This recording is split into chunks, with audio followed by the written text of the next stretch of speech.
প্রিয় বন্ধুরা, পুলিশের বিভাগীয় পদোন্নতি পরীক্ষা অতি সন্নিকটে। দণ্ডবিধি আলোচনা করছি। আজ দণ্ডবিধির 109 থেকে 120 ধারা পর্যন্ত আলোচনা করব। মূল বইয়ে কি লেখা আছে সে মূল বই ধরে আজকে আলোচনা করার চেষ্টা করব এবং কি বলা হয়েছে প্রত্যেকটি ধারাতে সে বিষয়টি আমি বোঝানোর জন্য চেষ্টা করব। তা আশা করি আপনারা আমার এই পুরো ভিডিওটি দেখবেন। দণ্ডবিধির 109 ধারায় বলা হয়েছে, যে কার্যে সহায়তা করা হয়েছে, সহায়তার ফলে সেই কার্য অনুষ্ঠিত হইয়া থাকিলে এবং তার জন্য দণ্ডদানের যদি স্পষ্ট বিধান না থাকিলে অনুরূপ সহায়তা শাস্তি। তাহলে দণ্ডবিধির 109 ধারা হচ্ছে অনুপস্থিত থেকে সহায়তা। তাহলে যে অপরাধ সংগঠনের সহায়তা করা হয়েছে, সহায়তার ফলে যদি সেই অপরাধ সংগঠিত হয় এবং এই বিধিতে অনুরূপ সহায়তার দণ্ডদানের জন্য যদি কোনো স্পষ্ট বিধান না থাকে, তাহলে অনুরূপ সহায়তাকারী যে অপরাধ সংগঠনের সহায়তা করিয়াছে সেই অপরাধের জন্য যে দণ্ডের বিধান করা হইতেছে, অপরাধটি সংগঠনের সহায়তার জন্য তাহাকেও সেই দণ্ডে দণ্ডিত করা হইবে। দণ্ডবিধির 109 ধারার কথা হচ্ছে যে যদি কোনো ব্যক্তি অনুপস্থিত থেকে সহায়তা করে, যে অপরাধের সহায়তা করা হয়েছে এই সহায়তার জন্য যদি দণ্ডদানের স্পষ্ট বিধান না থাকে, তাহলে যে অপরাধটি সংগঠিত হয়েছে সেই অপরাধের যে দণ্ড থাকবে সহায়তাকারীও সেই একই দণ্ডে দণ্ডিত হবে। একটি উদাহরণ লক্ষ্য করেন। খ, একজন সরকারি কর্মচারী। সরকারি কর্মচারী হিসাবে সরকারি দায়িত্ব সম্পাদনকালে ককে কিঞ্চিত অনুগ্রহ প্রদর্শনের পারিতোষিক স্বরূপ ক তাহাকে উৎকোচ দেওয়ার প্রস্তাব করে। তাহলে কি উৎকোচ অর্থাৎ ঘুষ দেওয়ার প্রস্তাব করেন। খ, উৎকোচ গ্রহণ করেন। এই সরকারি কর্মচারী খ এই ঘুষ গ্রহণ করেন। ক, 161 ধারায় বর্ণিত অপরাধটি সংগঠনের সহায়তা করিয়াছে। দণ্ডবিধির 161 ধারায় বলা হয়েছে ঘুষ সম্পর্কে, অর্থাৎ ঘুষ গ্রহণের বিষয় সম্পর্কে বলা হয়েছে। এই জন্য বলা হয় যিনি ঘুষ দেবেন এবং যিনি ঘুষ নেবেন উভয়ে কিন্তু সমান অপরাধী। আর একটি উদাহরণ দেখেন। ক, খকে মিথ্যা সাক্ষ্যদানে প্ররোচনা দেয়। ক, এর এই প্ররোচনার ফলে খ মিথ্যা সাক্ষ্য দান করে। ক, মিথ্যা সাক্ষ্য দানের অপরাধ সংগঠনের সহায়তার জন্য দোষী হইবে এবং খ যে দণ্ডে দণ্ডিত হইবে কও সেই দণ্ডে দণ্ডিত হইবে। তো বন্ধুরা, দণ্ডবিধির 109 ধারা হচ্ছে সহায়তাকারী যদি অনুপস্থিত থেকে সহায়তা করে এবং সেই সহায়তার জন্য যদি স্পষ্ট দণ্ডদানের যদি কোনো বিধান না থাকে, তাহলে যেভাবে দণ্ড প্রদান করা হবে সেই বিষয়টি বলা হয়েছে দণ্ডবিধির 109 ধারায়। আর যদি উপস্থিত থেকে সহায়তা করে তাহলে সেই অপরাধটি হবে দণ্ডবিধির 114 ধারায়। দেখেন 114 ধারা হচ্ছে অপরাধ সংগঠিত হইবার সময় তাহাতে সহায়তাকারীর উপস্থিতি। তাহলে এই 109 হচ্ছে অনুপস্থিত থেকে সহায়তা করা আর 114 হচ্ছে উপস্থিত থেকে সহায়তা করা। তাহলে এখানে কি বলা হচ্ছে যে কোনো কার্য বা অপরাধ সংগঠনের সময় বা স্থলে অনুপস্থিত সত্ত্বেও যে ব্যক্তি উক্ত কার্য বা অপরাধ সংগঠনের সহায়তা বা প্ররোচনা দানের জন্য সহায়তাকারী এবং প্ররোচনা দানকারী হিসেবে দণ্ডিত হইত, সেই কার্য ও অপরাধ সংগঠনের সময় বা স্থলে যদি সেই ব্যক্তি উপস্থিত থাকেন, তাহলে সেই ব্যক্তি উক্ত কার্য অপরাধ করিয়াছে বলিয়া বিবেচিত হইবে। দণ্ডবিধির 114 ধারায় বলা হচ্ছে যে অপরাধটি সম্পর্কে সহায়তা করা হচ্ছে সেই অপরাধটি সহায়তা করার সময় সহায়তাকারী যদি অনুপস্থিত থেকে সহায়তা করত, সেক্ষেত্রে তাকে যে দণ্ডে দণ্ডিত করা হতো, অর্থাৎ যে অপরাধ করবেন এবং যে অপরাধ সহযোগিতা করবেন, যেমন সমান অপরাধে তাদের দোষী করা হয় বা দায়ী করা হয়, তো ঠিক এরূপ সেই ক্ষেত্রে এই ব্যক্তি যদি উপস্থিত থেকে সহায়তা করে তাহলেও যে অপরাধটির জন্য সহায়তা করা হয়েছে সেই অপরাধের জন্য অন্য যে ব্যক্তিরা এই অপরাধ সংগঠন করবে তাদের যেভাবে দণ্ড প্রদান করা হবে, ঠিক সহায়তাকারীরও একইভাবে দণ্ড প্রদান করা হবে। তাহলে মনে রাখবেন যে দণ্ডবিধির 109 ধারা হচ্ছে অনুপস্থিত থেকে সহায়তা, আর দণ্ডবিধির 114 হচ্ছে উপস্থিত থেকে সহায়তা। দণ্ডবিধির 111 ধারাটা একটু লক্ষ্য করেন, যে কাজের জন্য সহায়তা করা হয়েছে সেই কার্য অনুষ্ঠিত না হইয়া অন্য কোনো কার্য অনুষ্ঠিত হইলে তার জন্য সহায়তাকারীর দায়িত্ব। দেখুন একটি উদাহরণ, যে কয়েকটি শিশুকে উময়ের খাদ্য বিষ মিশাইতে প্ররোচিত করে এবং তদুদ্দেশ্য শিশুটির হাতে বিষ দেয়। এই প্ররোচনার ফলে শিশুটি ভুলক্রমে উময়ের খাদ্যের পাশে রাখা গয়ের খাদ্য বিষ মিশায়। এখানে শিশুটি যদি কয়ের প্ররোচনার এভাবেই কার্যটি করিয়া থাকে এবং শিশুটি যে কার্যটি করিল তাহা যদি তৎকালীন অবস্থাবলী পরিপ্রেক্ষিতে সহায়তার ফলে করা হইয়া থাকে, তা হইলে শিশুটিকে প্রত্যক্ষভাবে গয়ের খাদ্য বিষ মিশাইতে প্ররোচিত করিলে তার জন্য যতদূর পর্যন্ত বিহিত দণ্ড দণ্ডিত হইত, এই ক্ষেত্রে ঠিক সেভাবে ততদূর পর্যন্ত দণ্ডে দণ্ডিত হবে। অর্থাৎ এই শিশুপুত্র উময়ের খাদ্যে বিষ মিশাইতে প্ররোচিত করে। এই শিশুপুত্রটি ভুলক্রমে উময়ের পাশে থাকা গয়ের খাদ্যে বিষ মিশায়।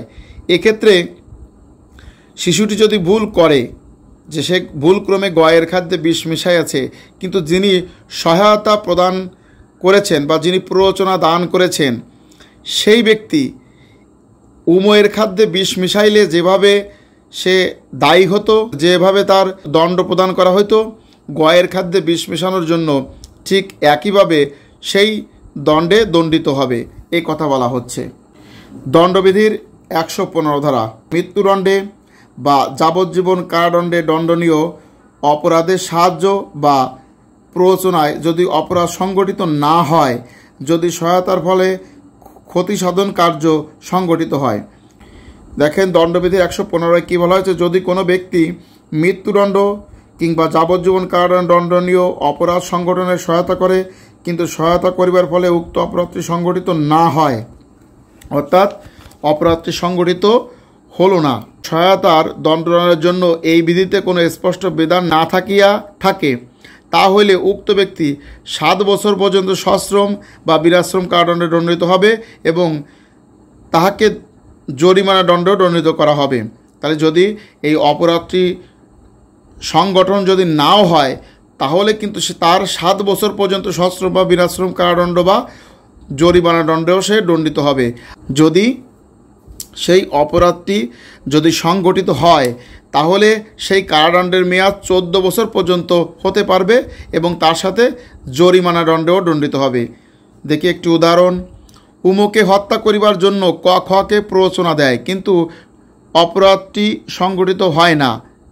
যদি উমকে হত্যা করিত তাহলে মৃত্যুদণ্ড কিংবা যাবজ্জীবন কারাদণ্ডে দণ্ডিত হইত। সুতরাং এক্ষেত্রে কারাদণ্ডে দণ্ডিত হইবে এবং এই কারাদণ্ডের মেয়াদ 7 বছর পর্যন্ত হইতে পারিবে। এছাড়াও তাকে জরিমানা দণ্ডে দণ্ডিত করা যাইবে। এর এই সহায়তার ফলে যদি উম কোনরূপ আঘাতপ্রাপ্ত হয় তাহলে কারাদণ্ডে দণ্ডিত হবে এবং এই কারাদণ্ডের মেয়াদ 14 বছর পর্যন্ত হইতে পারিবে এবং তার সাথে জরিমানা দণ্ডেও দণ্ডিত করা হবে।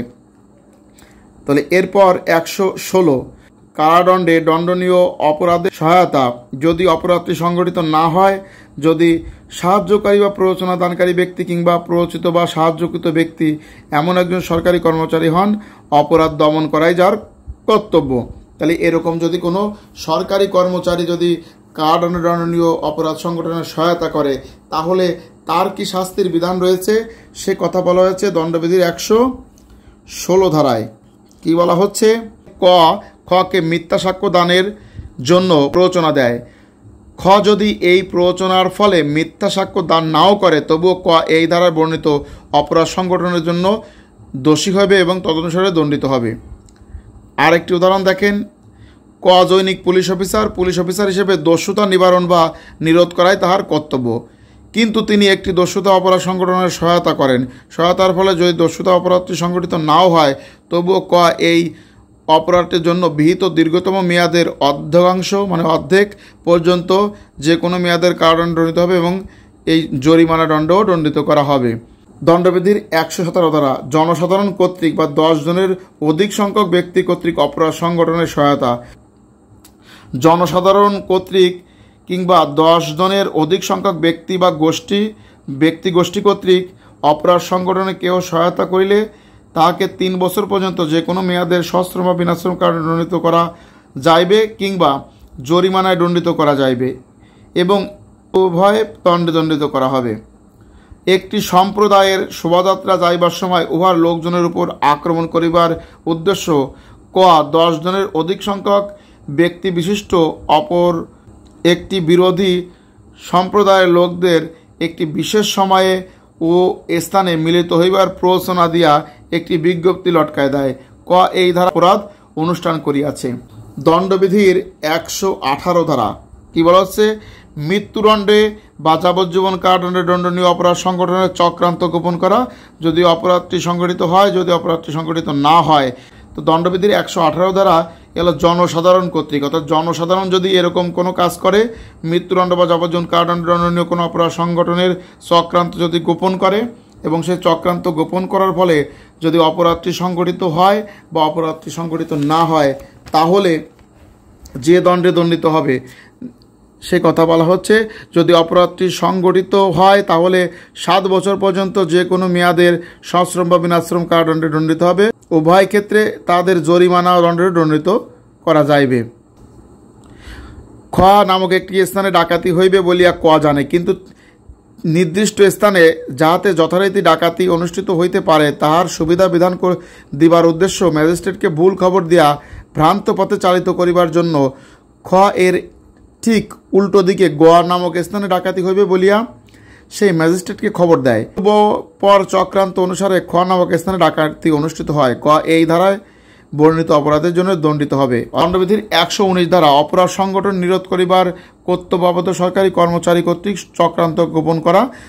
অপরাধ সংগঠিত হয় যদি অপরাধটি মৃত্যুদণ্ড দণ্ডনীয় অপরাধ হয়, যদি অপরাধটি সংগঠিত না হয়।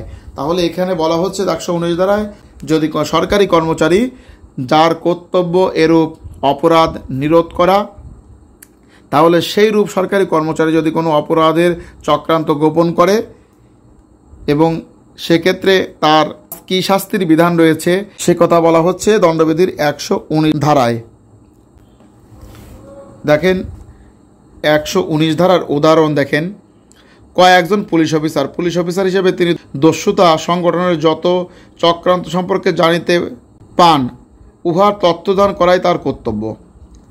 খ একটি দস্যুতা সংগঠনের মতলব করিয়াছে বলিয়া তিনি ক জানিতে পান, এই চক্রান্ত সম্পর্কে তত্ত্বদান করিতে তিনি আইনত বাধ্য, কিন্তু দস্যুতার অপরাধ সংগঠনের সুবিধা বিধানের উদ্দেশ্য তিনি এই তত্ত্বদান করা হইতে বিরত থাকে। এখানে কয়েকটি কাজ করা হইতে বেআইনিভাবে বিরত থাকিয়া ক্ষয়ের চক্রান্তটি গোপন করিয়াছে, সেই হেতু ক এই ধারার বিধান মতে দণ্ডিত হইবে।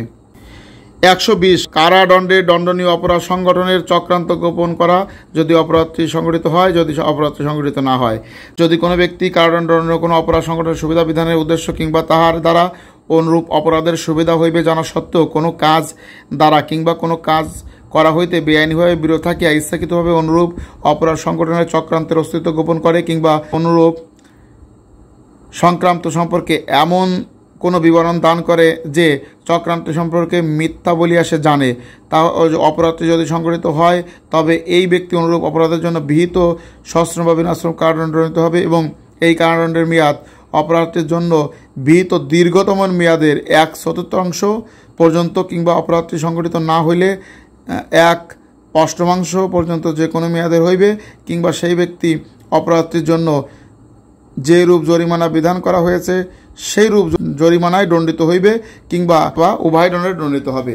তো বন্ধুরা, আশা করি দণ্ডবিধির 109 ধারা থেকে 120 ধারা পর্যন্ত যে বিষয়গুলো আলোচনা করলাম আপনারা বুঝতে পেরেছেন।